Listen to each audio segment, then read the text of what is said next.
Feliz y bendecido día, aprendiendo un curso de milagros. El secreto de la verdadera oración es olvidarte de las cosas que crees necesitar.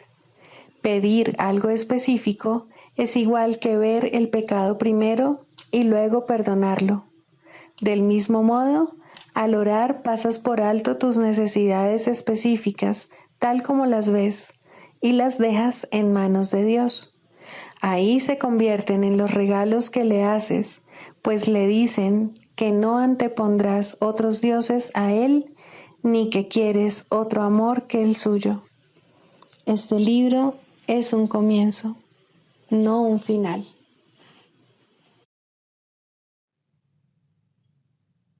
Del prefacio que postula, párrafo 11. La visión de Cristo es el don del Espíritu Santo, la alternativa que Dios nos ha dado contra la ilusión de la separación y la creencia en la realidad del pecado, la culpabilidad y la muerte. Es la única corrección para todos los errores de percepción, la reconciliación de los aparentes opuestos en los que se basa este mundo. Su benévola luz muestra todas las cosas desde otro punto de vista, reflejando el sistema de pensamiento que resulta del conocimiento y haciendo que el retorno a Dios no solo sea posible, sino inevitable. Lo que antes se consideraba una injusticia que alguien cometió contra otro, se convierte ahora en una petición de ayuda y de unión. El pecado, la enfermedad y el ataque se consideran ahora percepciones falsas que claman por el remedio que procede de la ternura y el amor. Las defensas se abandonan porque donde no hay ataque no hay necesidad de ellas. Las necesidades de nuestros hermanos se vuelven las nuestras porque son nuestros compañeros en la jornada de regreso a Dios. Sin nosotros, ellos perderían el rumbo. Sin ellos, nosotros jamás podríamos encontrar el nuestro. Introducción. Este es un curso de milagros. Es un curso obligatorio. Solo el momento en que decides tomarlo es voluntario. Tener libre albedrío no quiere decir que tú mismo puedas establecer el plan de estudios. Significa únicamente que puedes elegir lo que quieres aprender en cualquier momento dado. Este curso no pretende enseñar el significado del amor, pues eso está más allá de lo que se puede enseñar. Pretende, no obstante, despejar los obstáculos que impiden experimentar la presencia del amor, el cual es tu herencia natural. Lo opuesto al amor es el miedo, pero aquello que todo lo abarca no puede tener opuestos. Este curso puede, por lo tanto, resumirse muy simplemente de la siguiente manera. Nada real puede ser amenazado. Nada irreal existe. En esto radica la paz de Dios. Capítulo 1. El significado de los milagros. Primero, principios de los milagros. Principio 38. El Espíritu Santo es el mecanismo de los milagros. Él reconoce las creaciones de Dios, así como tus ilusiones.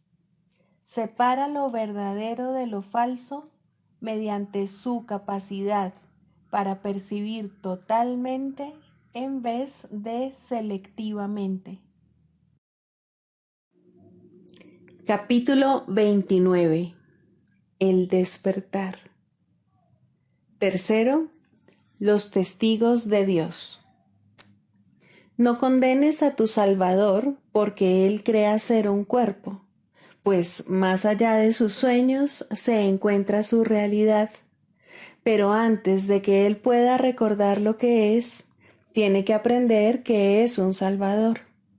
Tiene que salvar a todo aquel que quiera ser salvado. Su felicidad depende de que te salve a ti, pues ¿quién puede ser un salvador sino aquel que brinda salvación? De este modo, aprende que la salvación es algo que Él tiene que ofrecer, pues a menos que se la conceda a otro, no sabrá que dispone de ella, ya que dar es la prueba de que se tiene. Esto no lo pueden entender aquellos que creen que con su fuerza pueden menoscabar a Dios, pues ¿quién podría dar lo que no tiene?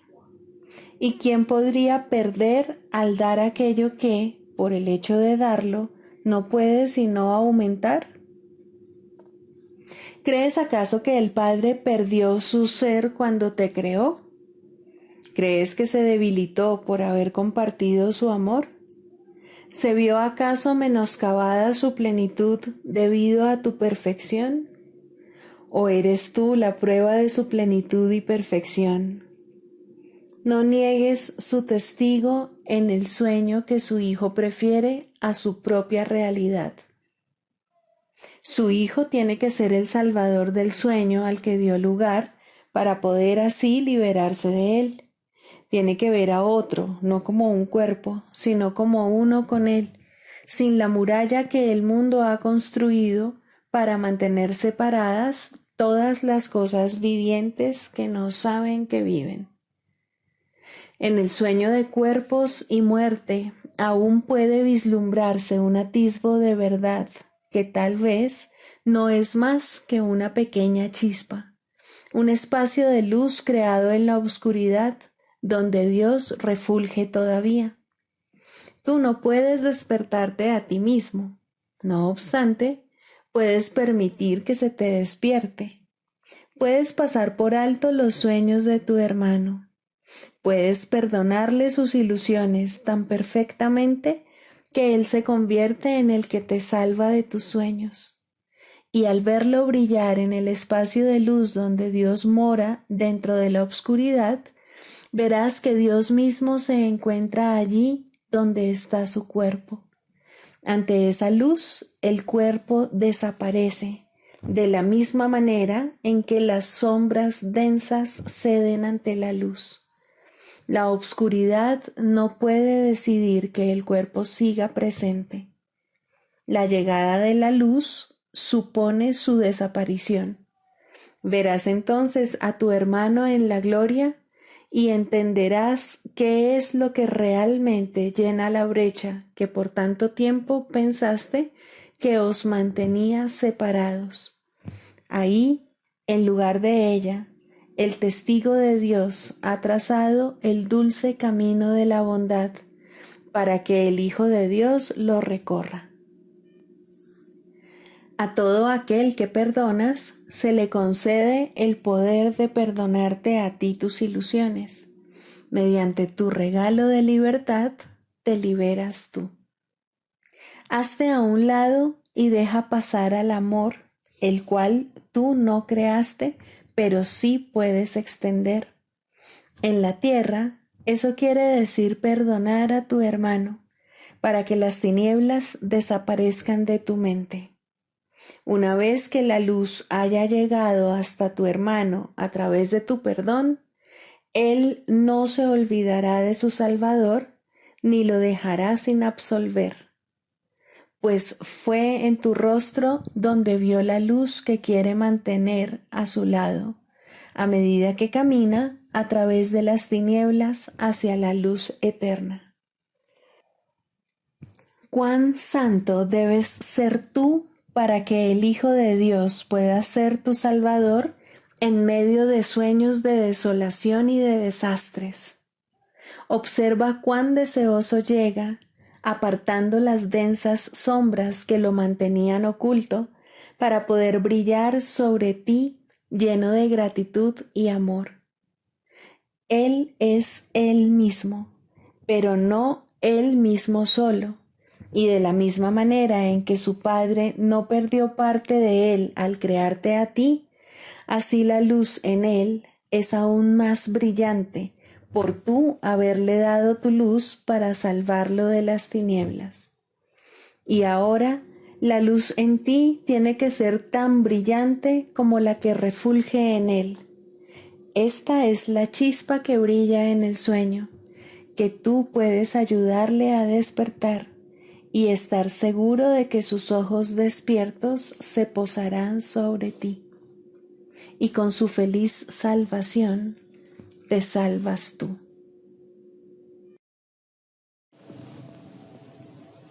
Libro de ejercicios, lección 100. Mi papel en el plan de salvación de Dios es esencial. Del mismo modo en que el Hijo de Dios completa a su Padre, así también tu papel en el plan de tu Padre completa dicho plan. La salvación tiene que invertir la descabellada creencia en pensamientos y cuerpos separados que viven vidas separadas y recorren caminos separados. Cuando mentes separadas comparten una sola función, se unen en un solo propósito, pues cada una de ellas es igualmente esencial para todas las demás. La voluntad de Dios para ti es perfecta felicidad, porque habrías de querer ir en contra de su voluntad. El papel que Él ha reservado para ti en el desarrollo de su plan se te da para que puedas ser restituido a lo que Él dispone. Este papel es tan esencial para su plan como para tu felicidad. Tu dicha tiene que ser total para que aquellos a los que Él te envía puedan entender su plan. Ellos verán su función en tu radiante faz y en tu risa feliz oirán a Dios llamándoles. Eres ciertamente esencial en el plan de Dios. Sin tu dicha, la suya no es total. Sin tu sonrisa, el mundo no se puede salvar. Mientras la tristeza se abata sobre ti, la luz que el propio Dios designó como el medio para salvar al mundo se atenúa y pierde su fulgor, y nadie ríe, porque toda risa no es sino el eco de la tuya. Eres ciertamente esencial en el plan de Dios, del mismo modo en que tu luz aumenta el fulgor de todas las luces que brillan en el cielo, así también tu dicha en la tierra exhorta a todas las mentes a abandonar sus pesares y a ocupar su puesto junto a ti en el plan de Dios. Los mensajeros de Dios rebosan dicha, y su júbilo sana todo pesar y desesperación.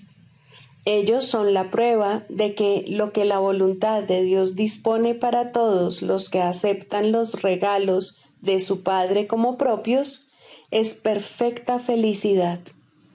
Hoy no permitiremos que la tristeza se abata sobre nosotros, pues, en tal caso, no estaríamos asumiendo el papel que tan esencial es para el plan de Dios y para nuestra visión.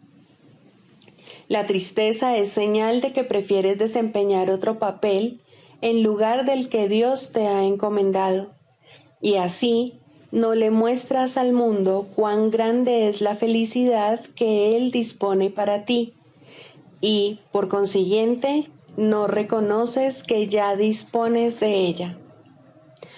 Hoy trataremos de comprender que la dicha es nuestra función aquí.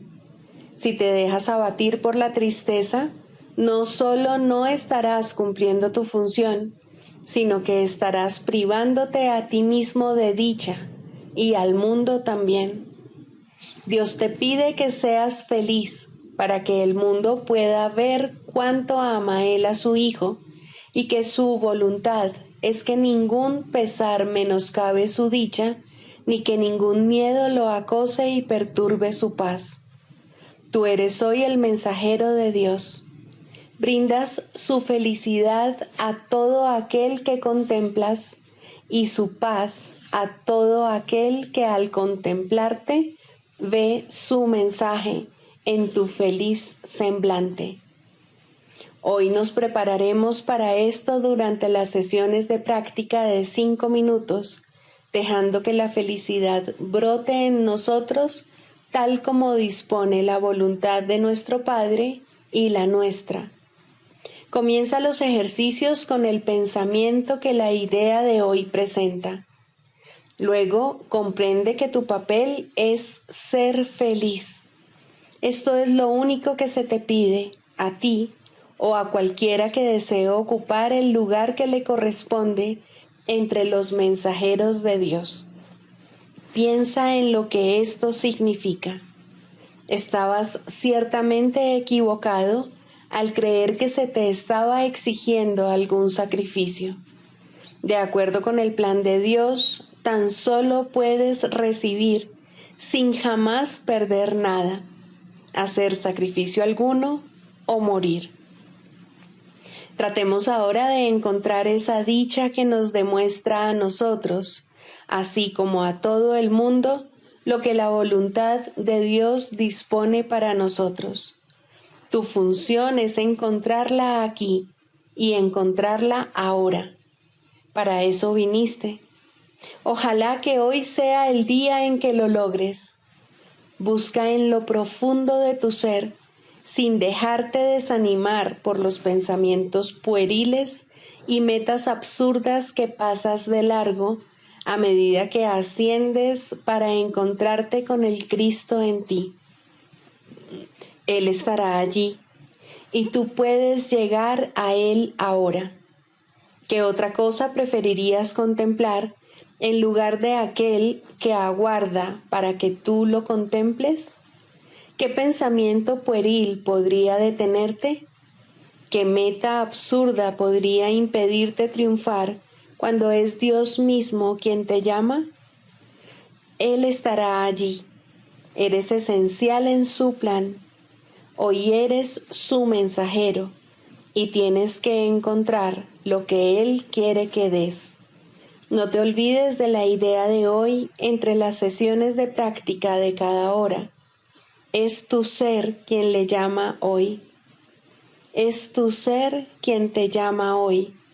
Y es a Él a quien respondes cada vez que te dices a ti mismo que eres esencial en el plan de Dios para la salvación del mundo.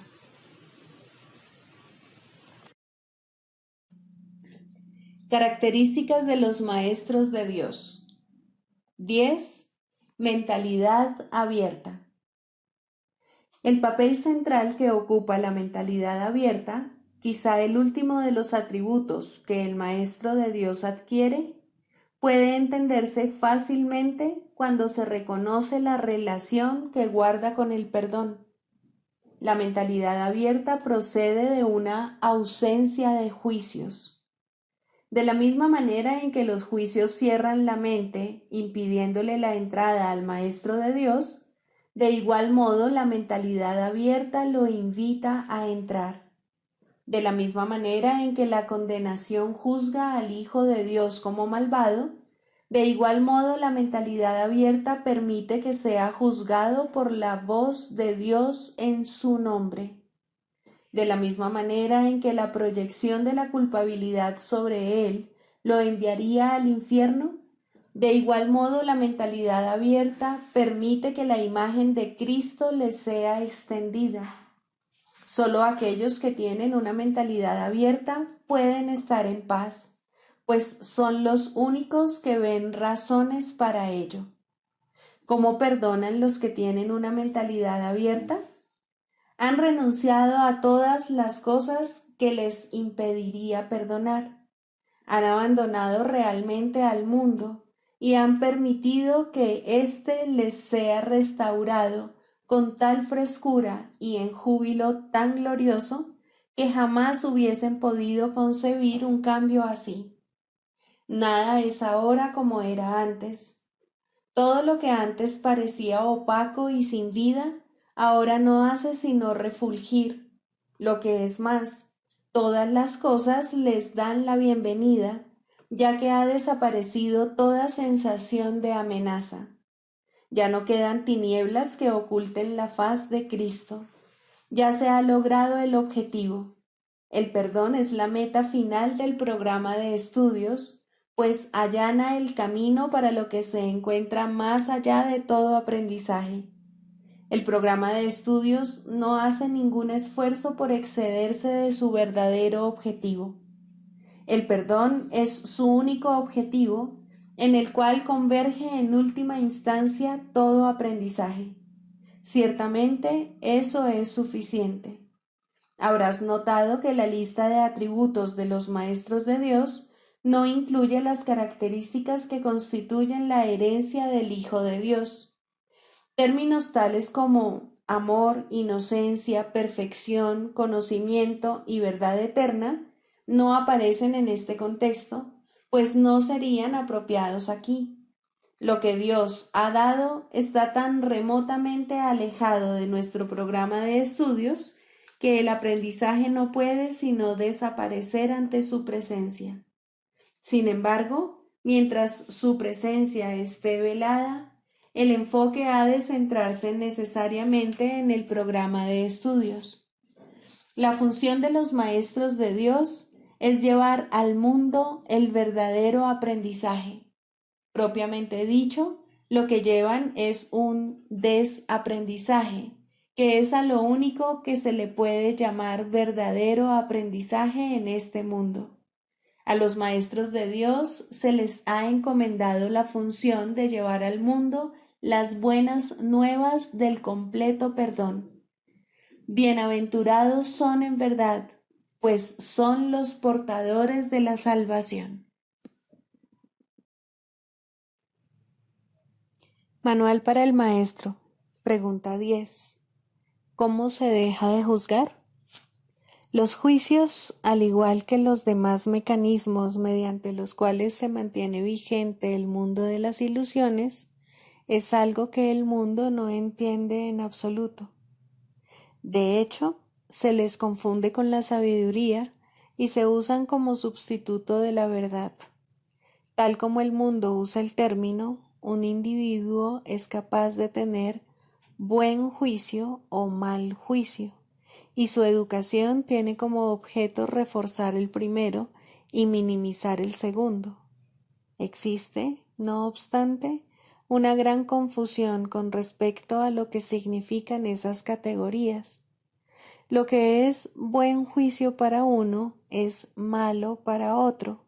Lo que es más, una misma persona puede clasificar la misma acción como muestra de buen juicio en una ocasión y de mal juicio en otra. Tampoco puede enseñarse realmente un criterio consistente para determinar lo que son estas categorías.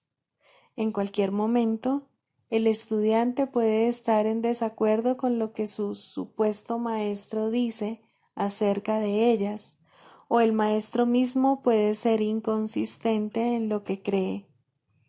Buen juicio en este contexto no significa nada, mal juicio tampoco. Es necesario que el maestro de Dios se dé cuenta, no de que no debe juzgar, sino de que no puede. Al renunciar a los juicios, renuncia simplemente a lo que nunca tuvo. Renuncia a una ilusión, o mejor dicho, tiene la ilusión de renunciar a algo. En realidad, simplemente se ha vuelto más honesto. Al reconocer que nunca le fue posible juzgar, deja de intentarlo. Esto no es un sacrificio. Por el contrario, se pone en una posición en la que el juicio puede tener lugar a través de él, en lugar de ser algo que él emite por su cuenta.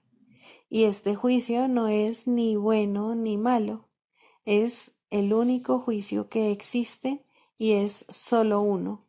El Hijo de Dios es inocente y el pecado no existe. El objetivo de nuestro programa, a diferencia del objetivo del aprendizaje del mundo, es el reconocimiento de que juzgar en el sentido usual es imposible. Esto no es una opinión, sino un hecho. Para poder juzgar cualquier cosa correctamente, uno tendría que ser consciente de una gama inconcebiblemente vasta de cosas pasadas, presentes y por venir. Uno tendría que reconocer de antemano todos los efectos que sus juicios podrían tener sobre todas las personas y sobre todas las cosas que de alguna manera estén involucradas en ellos. Y tendría que estar seguro de que no hay distorsión alguna en su percepción para que sus juicios fuesen completamente justos con todos sobre los que han de recaer ahora o sobre los que hayan de recaer en el futuro. ¿Quién puede hacer eso? ¿Quién, excepto en delirios de grandeza, pretendería ser capaz de todo esto? ¿Recuerdas cuántas veces pensaste que estabas al tanto de todos los hechos que necesitabas para juzgar algo y cuán equivocado estabas? ¿Quién no ha tenido esta experiencia? ¿Tienes idea de cuántas veces pensaste que tenías razón sin jamás darte cuenta de que estabas equivocado? ¿Por qué habrías de querer usar una base tan arbitraria para tomar tus decisiones? Formar juicios no es muestra de sabiduría. La renuncia a todo juicio lo es. Forma, pues, un solo juicio más, y es este. Hay alguien a tu lado cuyo juicio es perfecto. Él conoce todos los hechos, pasados, presentes y por venir. Conoce los efectos que sus juicios han de tener sobre todas las personas y sobre todas las cosas que de alguna manera estén involucradas. Y Él es absolutamente justo con todos, pues en su percepción no hay distorsiones. Abandona, por lo tanto, todo juicio, no con pesar, sino con un suspiro de gratitud. Ahora estás libre de una carga tan pesada que solo podría haberte hecho tambalear y caer debajo de ella. Y todo era una ilusión, nada más. Ahora el Maestro de Dios puede levantarse aliviado y marchar hacia adelante con paso ligero, mas este no es su único beneficio. Su sensación de preocupación ha desaparecido, pues no tiene ninguna razón para ello. La ha abandonado junto con sus juicios. Se entregó a aquel en cuyo juicio ha elegido ahora confiar en lugar del suyo propio. Ya no comete errores. Su guía es infalible. Y donde vino a juzgar, ahora va a bendecir. Donde ahora ríe, antes venía a llorar. No es difícil renunciar a los juicios, lo que sí es difícil es aferrarse a ellos. El Maestro de Dios los abandona gustosamente en el instante en que reconoce su costo. Toda la fealdad que ve a su alrededor es el resultado de ellos, al igual que todo el dolor que contempla. De los juicios se deriva toda soledad y sensación de pérdida, el paso del tiempo y el creciente desaliento, la desesperación enfermiza y el miedo a la muerte. Ahora, el Maestro de Dios sabe que todas esas cosas no tienen razón de ser, ni una sola es verdad. Habiendo abandonado su causa, todas ellas se desprenden de él, ya que nunca fueron sino los efectos de su elección equivocada. Maestro de Dios, este paso te brindará paz. ¿Cómo iba a ser difícil anhelar solo esto?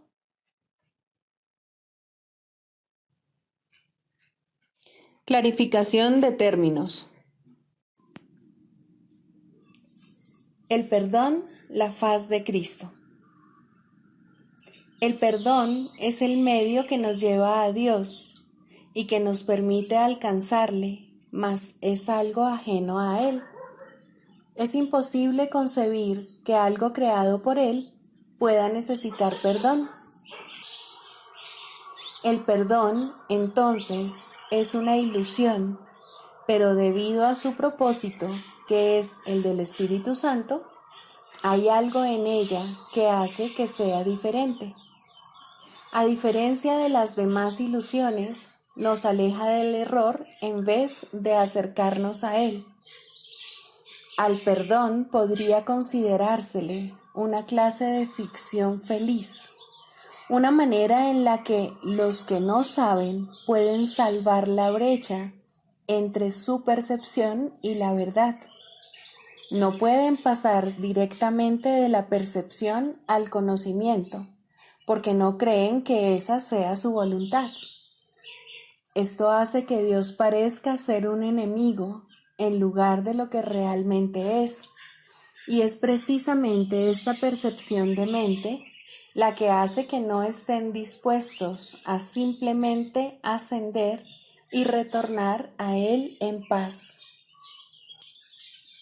Y de este modo necesitan una ilusión de ayuda, porque se encuentran desvalidos, un pensamiento de paz porque están en conflicto. Dios sabe lo que su Hijo necesita antes de que Él se lo pida.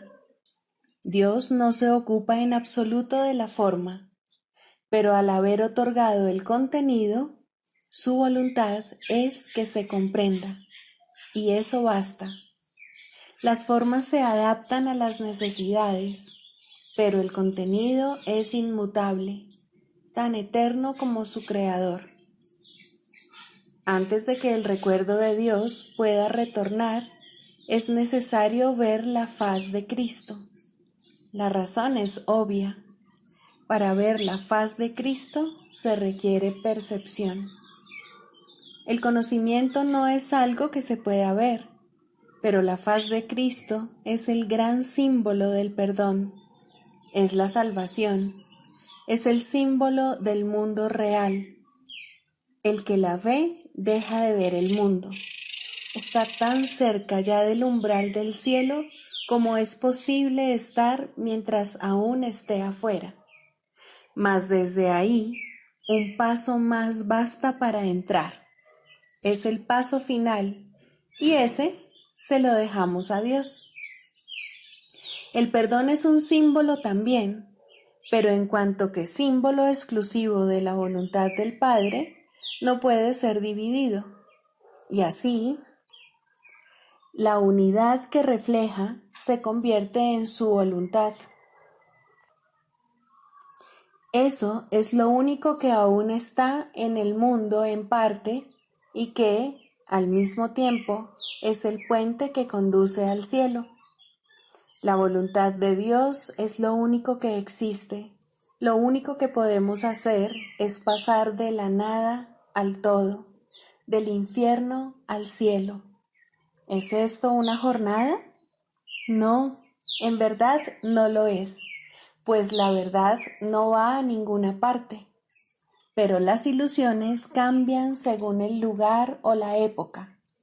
El paso final no es más que otro cambio.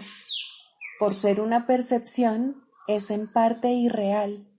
Sin embargo, esa parte desaparecerá. Lo que entonces quedará será la paz eterna y la voluntad de Dios. Ahora ya no hay deseos, pues los deseos cambian. Incluso lo que una vez se deseó puede volverse indeseable. Esto es así porque el ego jamás puede estar en paz, pero la voluntad es constante por ser el don de Dios, y lo que Él da es siempre como Él mismo. Este es el propósito de la faz de Cristo.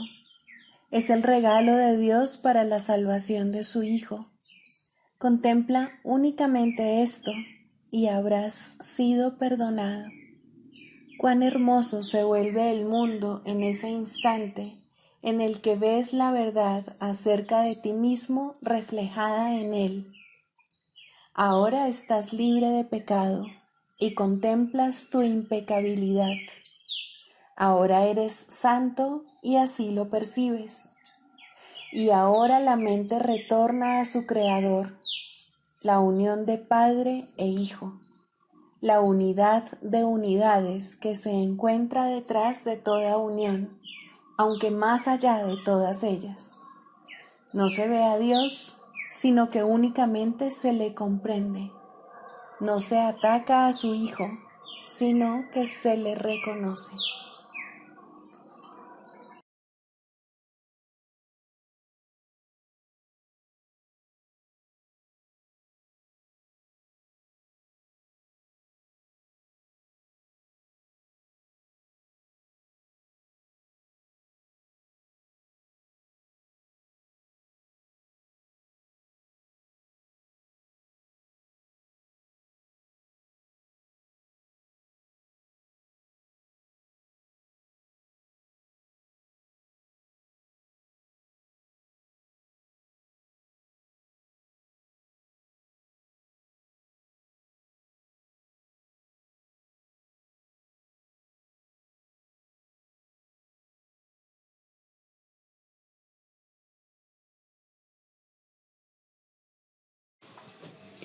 Tres. La práctica de la psicoterapia. Primero, la selección de pacientes. Todo aquel que se te envía es un paciente tuyo. Esto no significa que tú lo selecciones ni que escojas la clase de tratamiento adecuado, pero sí significa que nadie viene a ti por error. No hay errores en el plan de Dios. Sería un error, sin embargo, presumir que sabes lo que debe ofrecerse a todo el que viene. No te corresponde decidirlo. Hay una tendencia a asumir que se te llama constantemente a sacrificarte por aquellos que llegan. Esto difícilmente podría ser cierto. Exigir que te sacrifiques es exigir un sacrificio de Dios. Y Él no sabe nada del sacrificio.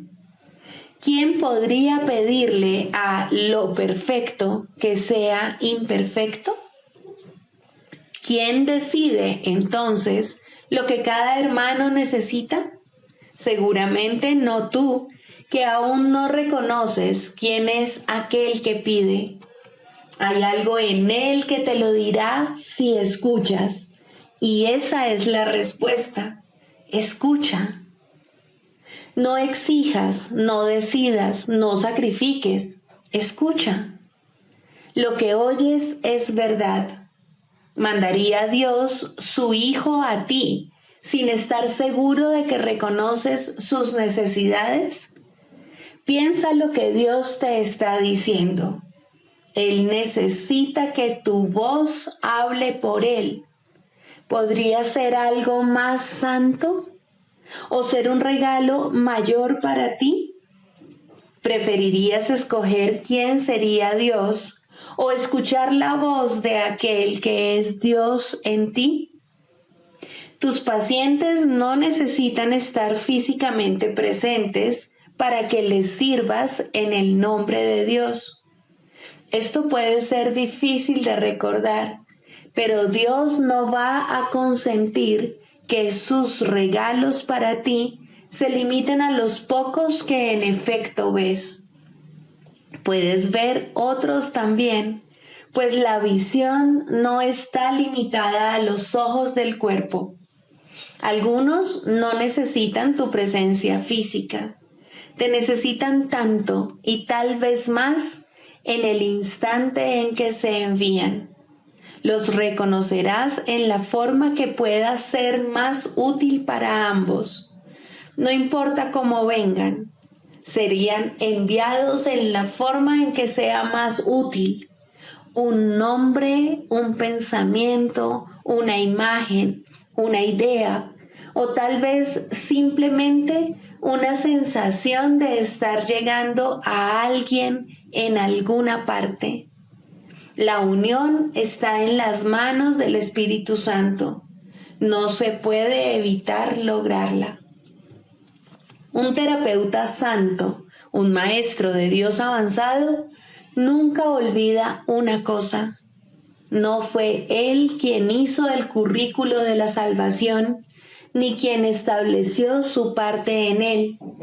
Entiende que su parte es necesaria para el todo y que a través de ella reconocerá el todo cuando su parte esté completa. Entre tanto, debe aprender, y sus pacientes son el medio que se le ha enviado para su aprendizaje. ¿Qué otra cosa sino gratitud podría sentir por ellos y hacia ellos? Traen consigo a Dios. ¿Rechazaría este regalo por un guijarro o cerraría la puerta al Salvador del mundo para dejar entrar a un fantasma? Que no traicione al Hijo de Dios. Quien lo llama está más allá de su comprensión, pero no se alegraría de poder responder cuando sólo así será capaz de escuchar la llamada y entender que es la suya.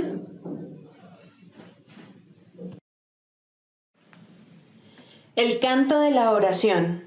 Segundo, la falsa curación en contraposición a la verdadera. La falsa curación no es más que un mísero intercambio de una ilusión por otra más agradable, de un sueño de enfermedad por uno de salud. Esto puede ocurrir en los primeros niveles de oración en combinación con un perdón bien intencionado, pero aún no comprendido del todo. Solo la falsa curación puede dar lugar al miedo, de tal manera que la enfermedad es libre para arremeter de nuevo. La falsa curación puede, en efecto, eliminar ciertas formas de dolor y enfermedad, pero la causa sigue ahí y no dejará de producir efectos. La causa sigue siendo el deseo de morir y de vencer a Cristo. Y con este deseo, la muerte es segura, pues a la oración se le da respuesta. No obstante, hay una clase de muerte aparente que tiene otra fuente. No es el resultado de pensamientos hirientes ni de una furia desenfrenada contra el universo.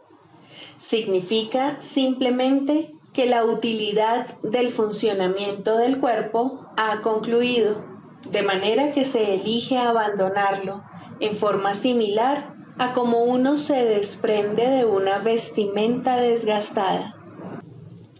Esto es lo que debiera ser la muerte, una elección tranquila que se lleva a cabo felizmente y con una sensación de paz, pues el cuerpo se ha usado con bondad para ayudar al Hijo de Dios en el camino que lo lleva a su Padre.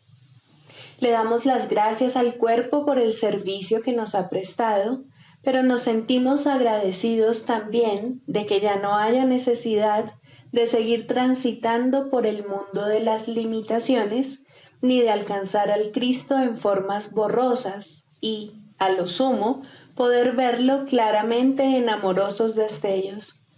Ahora podemos contemplarle sin velos, en la luz que hemos aprendido a ver nuevamente. Llamamos a esto muerte, pero es libertad. No se presenta en formas que parecen imponerse con dolor a una carne renuente, sino como una dulce bienvenida a la liberación.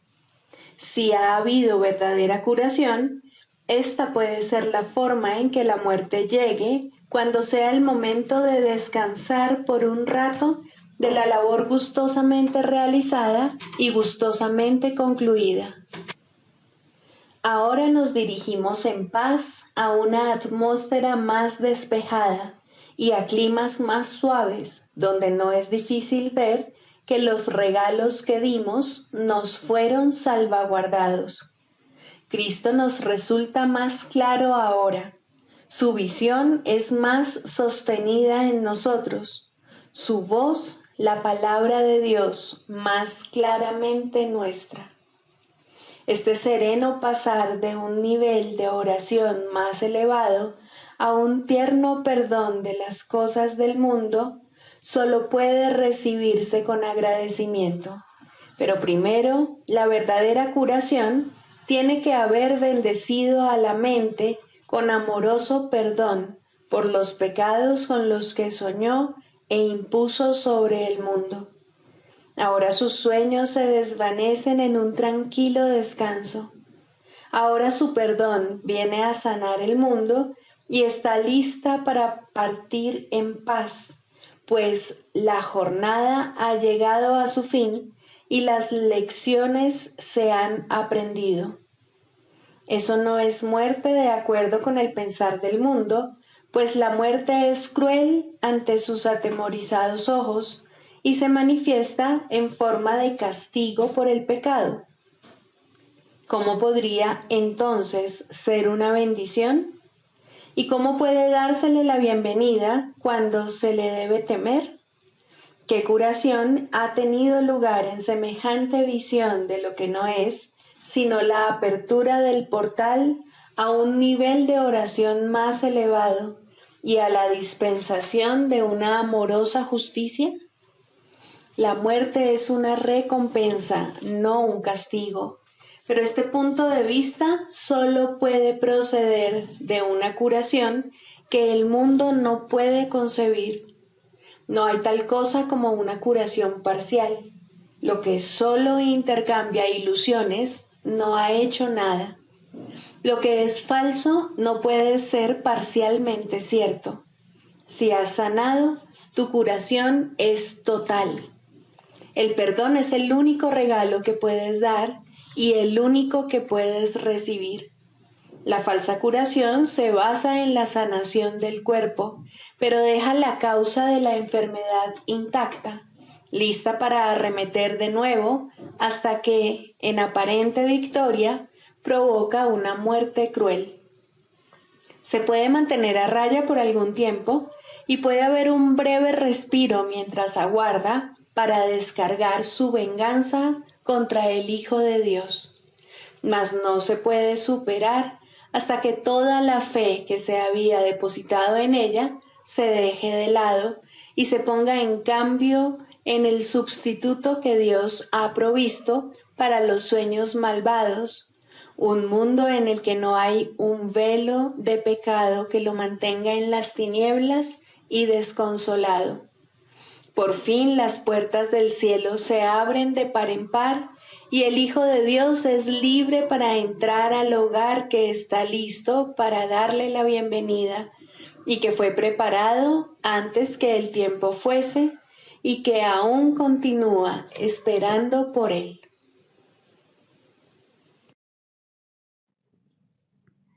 Sigamos a Jesús haciendo del perdón algo tan natural como respirar y algo tan vital como el aire. Amén.